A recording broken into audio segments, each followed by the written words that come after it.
Google Map with Uber Driver app. In this video, we are going to learn how to use Google Map with Uber Driver app. So let's get started. Install Google Maps. Make sure you have the Google Maps app installed on your device. You can download it from the App Store for iPhone users and or Google Play Store for Android devices. Open Uber Driver app, launch the Uber Driver app and log into your driver account. Then accept a ride request through the Uber Driver app as you normally would. Then open Google Maps. When you have expected a ride, you can switch to the Google Maps app for navigation. Exit the Uber Driver app. You can keep it running in the background and open the Google Maps. Then enter your destination. Start navigation. Once the destination is entered, tap on the directions button and then choose the navigation option.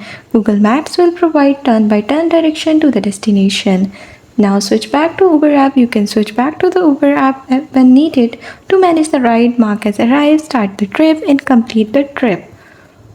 That's how you can easily use Google Map with Uber.